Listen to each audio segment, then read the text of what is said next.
Welcome to Grace. My name is Stephen, and this is church. Psalm 145, 8-9 and 14-21. The Lord is gracious and merciful, slow to anger, and abounding in steadfast love. The Lord is good to all, and his compassion is over all that he has made. The Lord upholds all who are falling, and raises up all who are bowed down. The eyes of all look to you, and you give them their food in due season. You open your hand, satisfying the desire of every living thing. The Lord is just in all his ways, and kind in all his doings. The Lord is near to all who call on him, to all who call on him in truth. He fulfills the desire of all who fear him. He also hears their cry and saves them. The Lord watches over all who love him, but all the wicked he will destroy. My mouth will speak the praise of the Lord, and all flesh will bless his holy name forever and ever. I just want to share with you today a little bit about what we're going to be doing going forward at our church. I know this channel is only 10 to 15 minutes normally, and so I'm just going to use it as an announcement time. We normally send out a bulletin, which we will be doing, of course, but I very rarely get to talk directly to people about our announcements by face, and sometimes by face makes a difference. I just want to encourage people that are out there that many years ago we did this video series called The Story. It was a great church building exercise. There's plenty of people that have been in the church for a long time which had never fully read through the Bible or had read through, Genesis, Exodus, and then when they got to Leviticus, Numbers, they kind of gave up. They might have started back in the New Testament. But the story will get us from the very beginning all the way to Jesus' birth, all the way to the end. Through 31 weeks. It's going to miss some things, admittedly. But everything misses some things. Even the lectionary, the Anglican lectionary, John Wesley was Anglican, which is why we use the lectionary, but even the lectionary misses things. But that doesn't mean that it's not giving us a full story or the important parts of the story. And that's exactly what the story is going to do. So every week, you're going to get some homework, a homework assignment. The story is a group project, but it's also a personal project. So you'll have a chapter to read throughout the week at home. Whenever you want, you can read it. But then there's going to be some questions for you to answer and to think about during the week. And then ideally, we would love to see you at 624 Annette Street, 11 a.m. Sunday morning. And then we as a church family, the church group, will get together like a good old-fashioned Sunday school at 11 a.m. and go through the story together.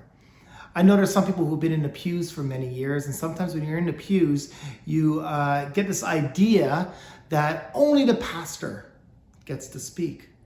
Well, there was once a time where we had Sunday school, and in those times, people got to share, a collective got to share.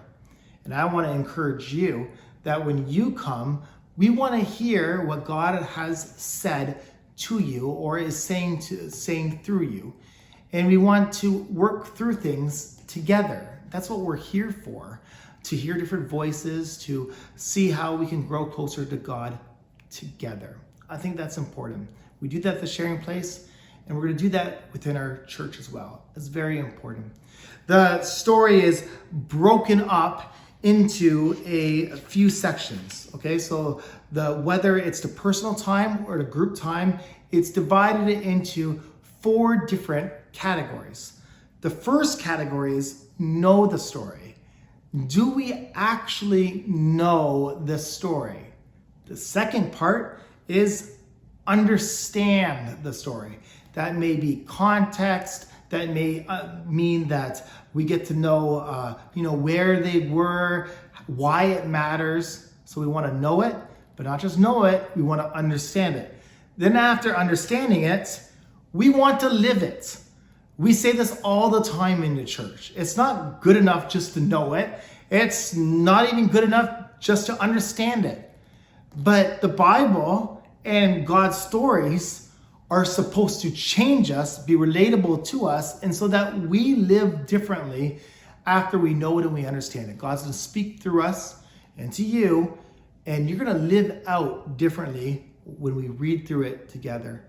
And then the final thing, because we're Christians and we're Christ-like, and like the disciples pointed to Jesus, we're going to tell the story because now we know it, now we understand it, and because now we live differently, we are going to share it.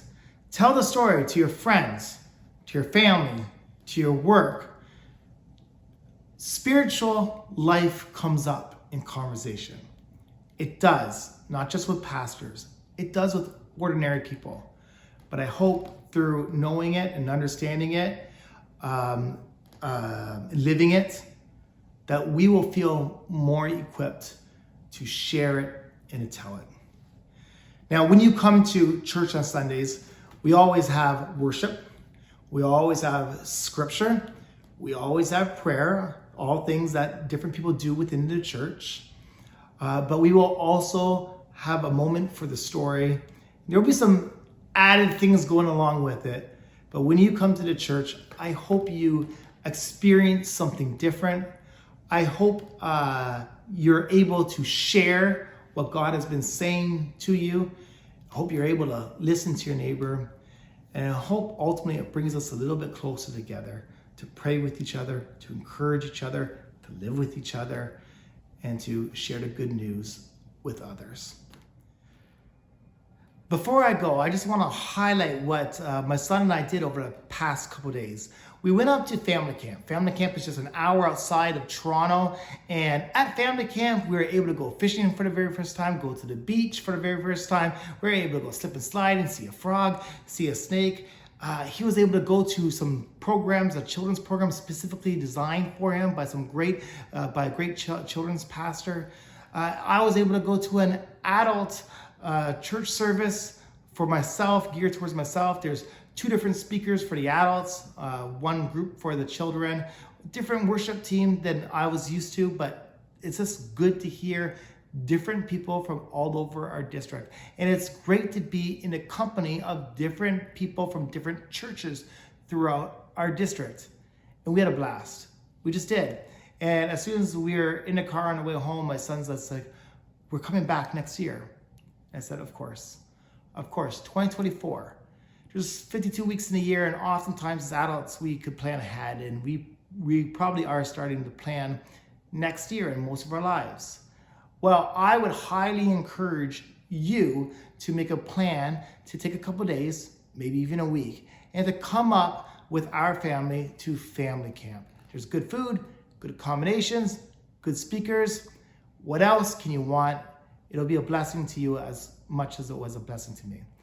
The side benefit of going to family camp for people who grow up in the Church of Nazarene is that we get to know people from different churches. I love that.